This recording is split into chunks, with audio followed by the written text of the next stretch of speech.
In this video, we're going to compare our topic here, subtopic number 1, discrete random variable, and subtopic number 2, which is our continuous random variable. So first of all, start with its definition. As we can see, for discrete random variable is a quantity that will be counting number. Then for continuous random variable, it will be a interval number.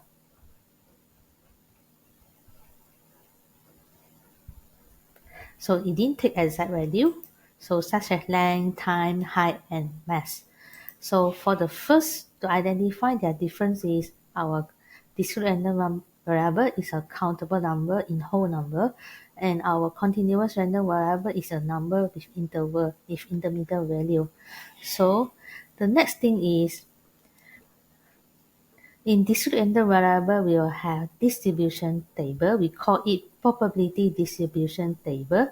As we can revise here, probability distribution table start with the first row with the random variable x and followed by your probability. So this probability can write it as fx also.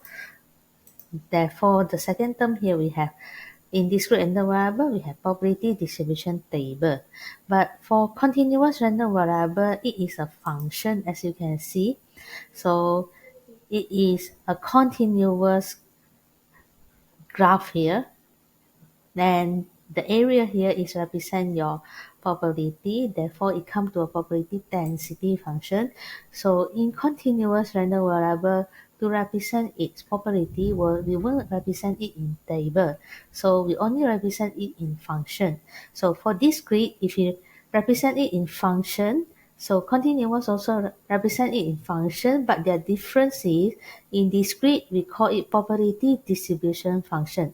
But in continuous, we will call it its probability density function. So depends on function. Both also have function.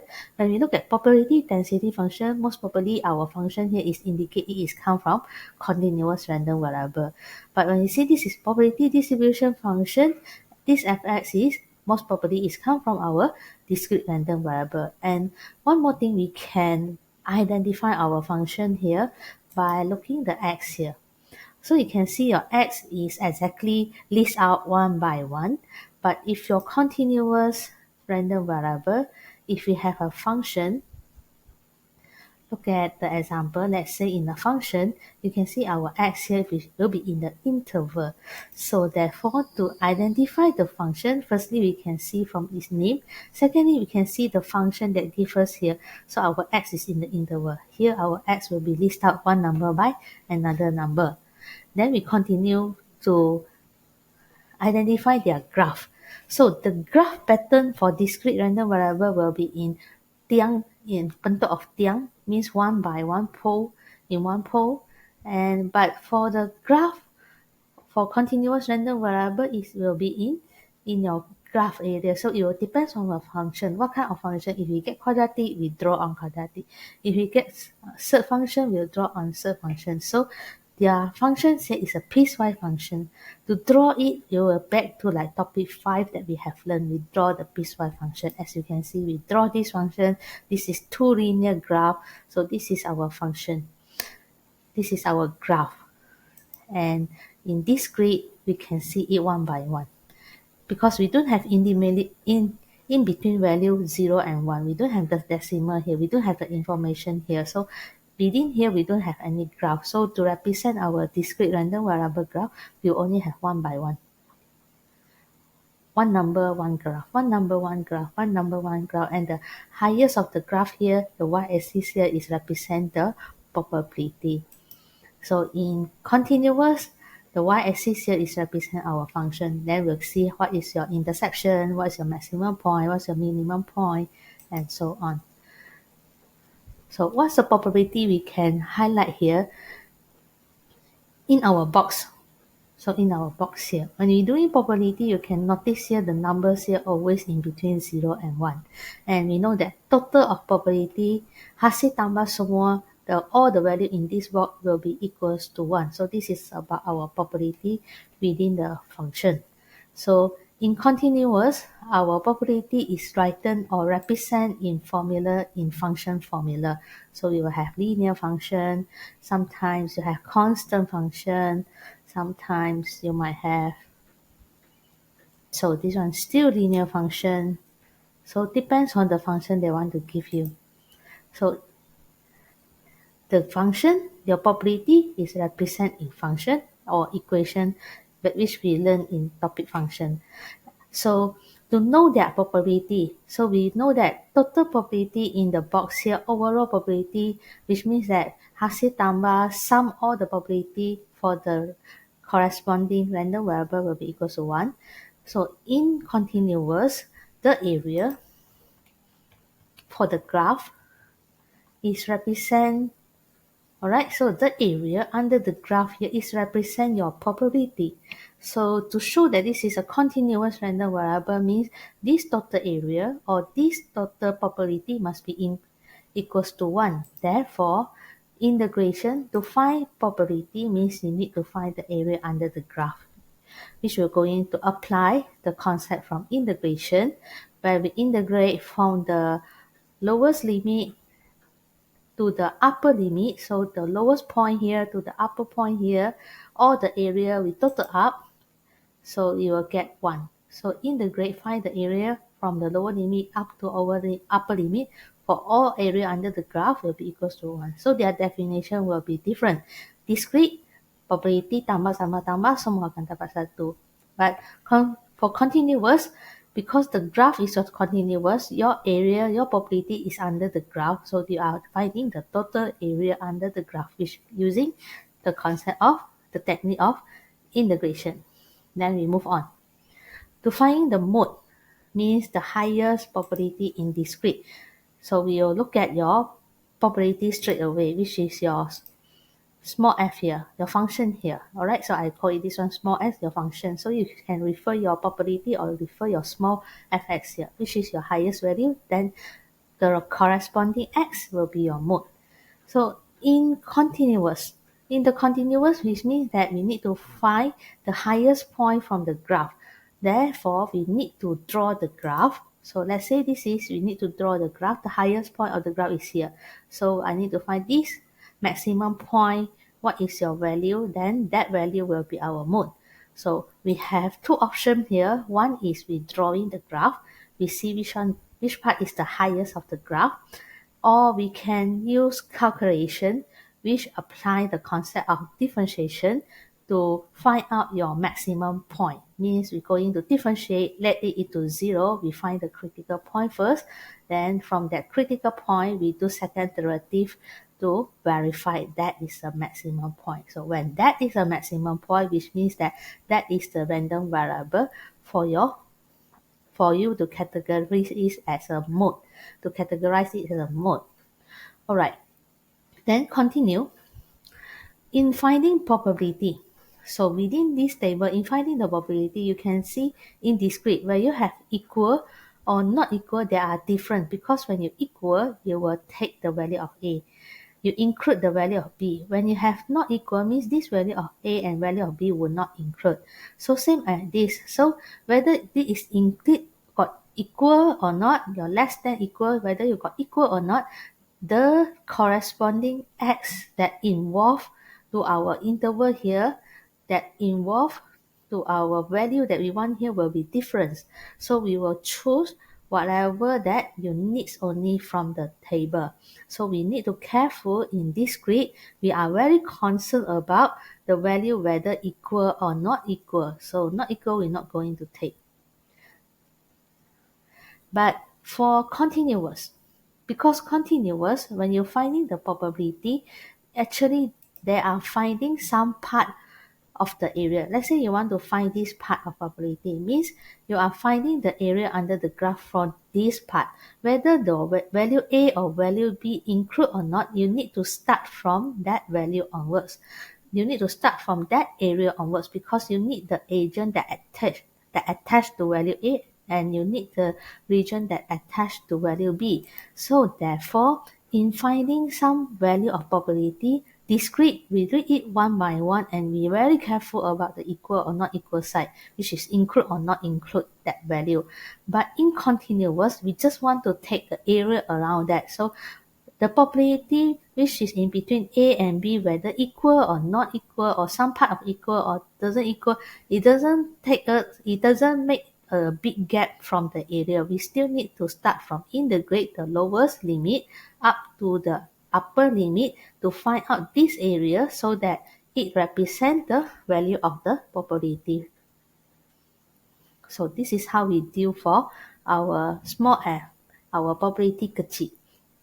So in our second part of our function here, we need to deal with cumulative distribution function. You can see this one is capital F. When you come to capital F, what does it mean? It means that our probability need to accumulate up. We need to collect one by one. We want to total up, add on one by one. So it becomes a accumulate probability. So accumulate one, in F besar, we call it cumulative distribution function. So same like for our continuous, it also will have their F besar. They will have their process finding from F kecil with the probability, where how we accumulate up to cumulative probability. So continuous also will have that concept, but the way of doing it is different. In discrete, our tool of answering is using table.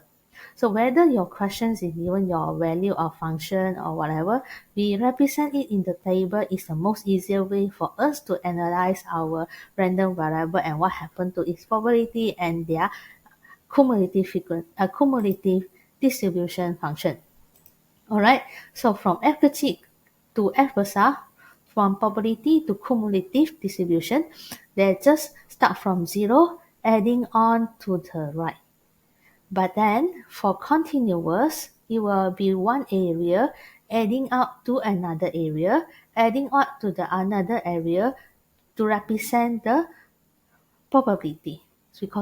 Because in continuous, our probability is the value area under the graph. So when we need area under the graph, we need the before that and plus the current area. So we need to integrate. You can see we have a lot of integrate concept here. Once you want to find probability in continuous random variable, you just bear in mind your probability will be the area under the graph. Therefore, we need to accumulate one by one. We need to integrate part by part, interval by interval. And here, we want to make our question analyze it easily in discrete random variable by how we will express it in table. In continuous random variable, whether they ask us do or not, we will illustrate the function or the cumulative one in the interval form. So we will write out what is the interval we have, and which part we have the area, which part we have the probability. For us easier to observe what happened from this interval to another interval to obtain our probability. Alright, so after we get the cumulative probability, the name of the F besar in discrete, it will call cumulative distribution function. And for the continuous, you can see coincident, they are having the same name. So therefore, and in F besar, both discrete and random variable and continuous random variable, you can notice that they're having the same name. So therefore, when we getting the question about F besar, you have to read it very carefully whether this F besar is come from discrete or this F besar is for the X from continuous. So you need to read the question very carefully, because if it come from discrete, we can represent it back to the table. If it come it from continuous, we need to analyze the thing all in interval. So the similarity here is their F besar, they are same. So dia adalah sama gaya. You can see their F besar Alright, so we just see one example, one function in example f versa. You can see f versa. Without reading the title here, you can see the function. This is f versa function for discrete and continuous. Let's just find one example from your notes here, which having a f versa.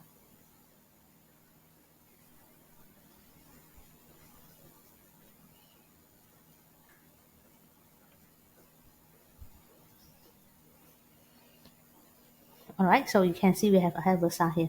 So f versa from continuous, this is the sheet of f versa from discrete. You can see f versa always express our function in piecewise, and you can see the difference of f versa and f is f versa they will start from 0 up to 1. Continuous also 0 up to 1.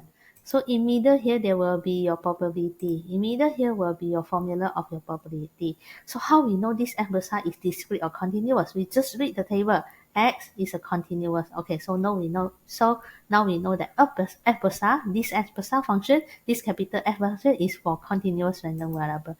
Meanwhile, this one is the cumulative function of a discrete. So we know, okay, this is discrete. Let's just express it in table.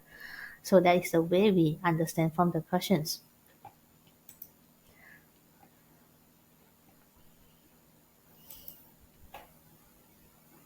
All right, then we continue. All right, we can add one more. You can see what's the difference f versa and f kecil. So if f kecil function, you can see this is f kecil function. They will be having their probability for its corresponding x. You will see it will start from 0 up to 1. So it will list out one by one the probability that will have. Sometimes they will say 0 is for otherwise, means you don't have any other random variable other from this listed here. And you can see from continuous also, when you want to see f versa and f kecil, right? So this is our f kecil. You can see 0 for otherwise. Oh, we know, okay, this is only the probability we have. This is the region, the only region that we have. So f kecil and f besar, their pattern are different. So you can see when you read a f besar, yes, cumulative start from 0 up to 1. When f kecil, they just their corresponding formula or reading for your probability. So f kecil probability density function. For big F here, they represent cumulative distribution function. Back to the table here, you can see they are same. So here we want to and highlight here, you need to be careful. We are dealing with cumulative, so their name are same. Their function for discrete and continuous also pattern same. Alright, then we continue. So to draw the F besar graph, to draw the cumulative distribution graph, in discrete, dia macam kaya tangga one by one. How you one by one? It will start from 0, accumulate one by one up to 1. So you remember, cumulative one is an accumulate one, means the probability already add up one by one. So by how common sense, it must like start from 0, accumulate up to 0.1, means you add on, maximum you will reach 1. So in your graph also, in continuous, you will somewhere, and the lowest point here will be 0. So your graph will be graphing up until maximum 1. So for graphing, cumulative distribution function for discrete, gaya tangga, step case. It will be step one by one upward. For continuous one, the graph a bit like ogive, start from 0, then curving, follow the curving, follow the formula. They want to draw quadratic, then quadratic. They want to draw linear, then we draw it parabola and linear and so on. So the graph will be continuous. The graph will be bersambungan daripada kiri ke kanan. They will be link up. Alright, they will link up one by one, start from 0 up to 1. So that is the difference between their cumulative distribution graph. And we continue. Sometimes we'll be asking for finding their probability. So finding their probability from F besar, we are given the function which is already accumulate is not the corresponding probability for the x here. It's not their own probability. They already accumulate up. So when you already accumulate up, you want to find back the probability one by one. So you need to be careful in doing discrete. Why is it? Because whether you include or not, there will be difference. When you include, means you're going to accumulate up to b, so fb. Minus, when you see this a is included to our question, means the value before it will be a minus 1. So accumulate as maximum that you want minus the minimum that you don't want here. Alright, so as you can see, you up to b here, but b here is not including. When this b value is not including, means we cannot take this b value. This is discrete. Discrete equal or not equal is very different. When you not equal means we're not going to consider that value. When you equal means we need to take in account for that random variable. So this one b is not taking account for that random variable, the value of b. So before that we cannot more than that. So you just less than b. So the value less than b, it will be b minus 1. We can accumulate the maximum that we can reach is b minus 1. Then minus the random variable that you don't want, which is fa. So fb minus 1 minus fa. So you can see this one in between a and b, whether equal or not equal, their formula are different. But then in continuous, I already said just now, continuous, their graph is continuous. Their graph is linked one to one. They are bersambungan, means it's connected to one to one, from left to right. Alright, so in continuous, bear in mind, continuous, we don't really take in account for the equal or not equal. So you can see probability whether a to b equal or not equal, or equal, this one not equal, they always accumulate fb minus fa. So that is the difference between discrete and continuous. So it means by how I need to accumulate this maximum area, then minus the minimum area. So I don't have a number that can I skip. But discrete, yes, because discrete is a counting number. If you not 1, then continuous, you will number of 2. They will directly they will have a gap to jump to the next whole number. So when your 2 is not included, the previous number will be 1. If 2 is included, the number after that will be number of 3. So there will be jumping of value in discrete. You need to consider the whole number that it is included and which one is not included. So of course you can see when you have case of less than, formula is different. But then whether you equal or not equal, when you have less than, so we just directly FB. More than, alright, so just we can see very clearly, equal or not equal in discrete, it is a matter. It do give us a difference of working. But in continuous, equal or not equal, we will still taking their value in continuous random variable. So continue for this part, still talking about f besar. So what's the function of f besar can do can do the things for us? They can do us median. As we accumulate up to the median value, we can get 0.5. So from here, why is 0.5? Because our probability maximum is 1. When you want to get median, means half of it. Our probability to get half of it means 0.5. So I accumulate to the median value, I can get probability 0.5. Same as for continuous random variable. Of course, this question can be proceed as standard using our F besar to ask you first quartile, third quartile, percentile, or is accumulate up to that percentile. If you want first quartile, accumulate up to the first quartile. So for the first quartile, in probability means sukuan pertama. Alright, it will be 1/4 from our probability. Therefore, we have 0.25. So when you need to find third quartile, it will be sukuan ketiga. Sukuan ketiga, it will be 3/4 up from our probability of 1. Therefore, the percentage here will be 0.75 convert into decimal, 0.75. So 75%. in probability 0.75. If you need to find percentile, so depends on, if you want 40 percentile, means our probability just 40, means 40 out of 100 times 1, it is 0.4. So make the percentile to probability. So using F besar, we can find this median quartile. And we just want to revise back here. Just now, what can you are using which function to find your mood? Mood, we are referring efficacy. Alright, so in doing random variable, we have two types of function that you need to alert, which is the first part is efficacy. Second part I discussed until here is a F besar. So F besar can do us median, quartiles, percentile, and just now we discussed how to from F kecil kepada F besar, we adding from the left to the right. And for interval part, for continuous part, we starting from the first interval, we integrate tambah, you can see integrate and tambah means the region and plus on the region, pass on your probability, add on your probability until you get the end here, will get 1.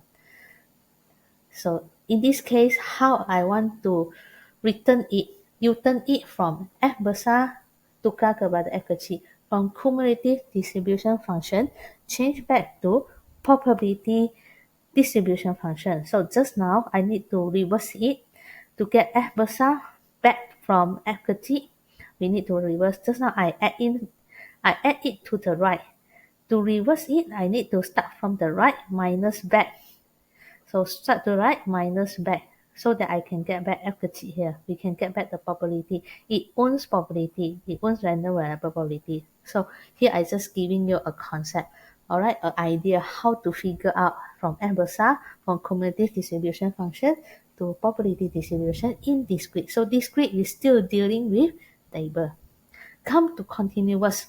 How do we change from cumulative distribution to probability density function? Okay, so bear in mind, in continuous, F kecil is called probability density function.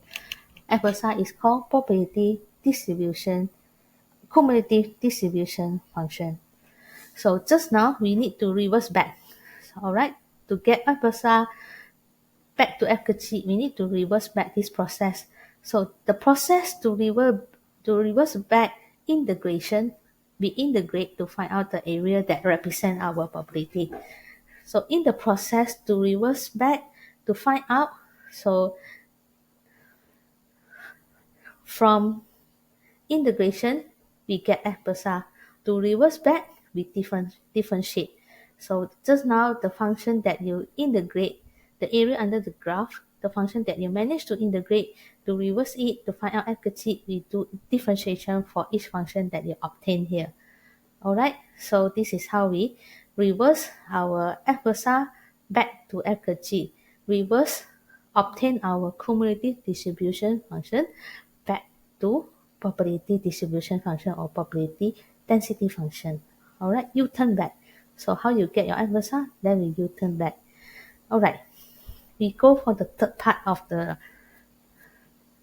this topic. So this topic majorly we have three parts. The first part is talking about F kecil.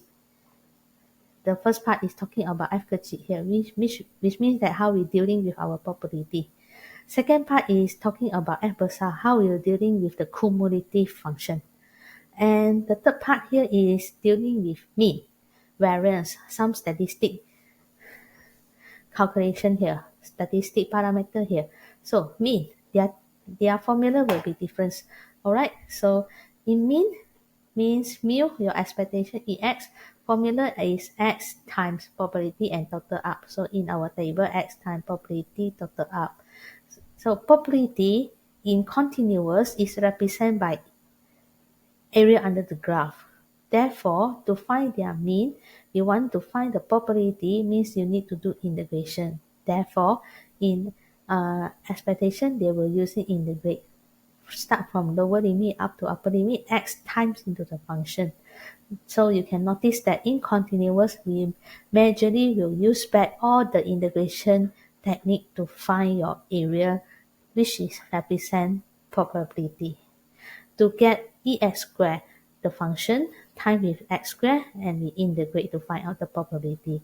Alright, so for discrete, we just x squared times the probability. Of course, if you want to do x cube also no problem, we just x cube times probability. This one is you want to find your x cube also no problem, just x cube going time to the function, then we start integrate to find back the area. And alright, so what is make them similar here is variance. Variance always the formula which is ex squared minus mean square. So here also same ex squared minus mean square. But the way that we get ex squared, the way we get ex, discrete and continuous, they are different. Discrete using table times one by one. Continuous find the integration means find your area. Alright, then bear in mind in variance, we will have non-negative value. So when we doing operation in variance, we didn't do any operation in negative, so minus to give it negative. Once your variance negative, you cannot find out your standard deviation. That's why variance is a non-negative value. To find standard deviation, just square root of your variance. So these are similar. And we come to the last part here, the similarity here will be their probability dealing with mean, expectation, and variance. So EA will get constant, variance constant will get 0. But then EAX, A can factorize out. In variance, where your constant here you want to factorize out, A must be square. So variance is something already square. As you can see, formula here, that symbol also square. And EAX plus B, it will be doing EAX plus EB. So we apply the properties one by one. EB, E constant getting B. So variance AX number variance B. Then A when you take out, so A when you take out as a coefficient, A squared, then variance to a constant. Why we know this is constant? Because we don't have any X. So X here represent our random variable, yeah? So variance to a constant, it will be 0. So just like I said, variance will be a non-negative value. Therefore, variance 1 minus variance 3x will be give us a negative number. So when we apply the properties here, you have to be careful. So variance 1, we will take variance 1 plus the negative will not be the operation here to become a minus something. Instead, it will follow 3 to become the coefficient of negative 3 rather than positive 3. So not doing any operation minus in applying their properties here. So just remember here, we always apply positive to avoid your minus to become negative, then your variance become negative value. Alright, so then you can continuous like variance constant, you get 0. So this one negative 3 take out, so constant take out, you get A squared. So this is overall, this is a similar whether you're discrete or continuous, they are using the same properties for EX, for E, for expectation and variance. So that's all about this summary or the difference or comparison about discrete and random variable. Discrete random variable and continuous random variable. So in the last, I want to remind you, when we during this topic, so no matter the question asks you or not, the tools, alright, our strategy to manage this topic or to understand the question is using table for discrete and drawing out the interval for continuous. Secondly, which is we need to very clear, we are given f kecil, the probability function, or we are given the cumulative distribution function. You have to be careful, we are giving the f besar one, function f besar or function f kecil. Function f kecil means the value is their own probability. Function f besar, the value papa here is not their own probability. The value papa there, the display value there is already accumulate the random variable for the random variable before it until the value. until it owns value. So it's some sort like the value already decomposed. Alright, the probability already decomposed. Bukan dia punya probability sendiri. So F kecil here. Alright, so identify your random variable. Use your tools carefully. Use your tool correctly. And then analyze your function carefully as a result of F kecil. So that is the things that we need to always concern about it. And one more thing, discrete, very concerned about equal sign because include or not include. In continuous, equal or not equal, they're also taking that value, start from it. So it doesn't make the formula or calculation a big difference. So dalam continuous macam equal ke tak ada equal ke, dia tak macam tak memberi impact kepada cara kerja dia. Tetapi dalam discrete ada equal tak ada equal, ya, dia memberi impact kepada cara kerja dia. Cara kerja dia akan lain. So that's all. That is an overall overview for these two random variable. So I hope that you get this more clear, and good luck for your study. So that's all. All the best. Thank you for watching.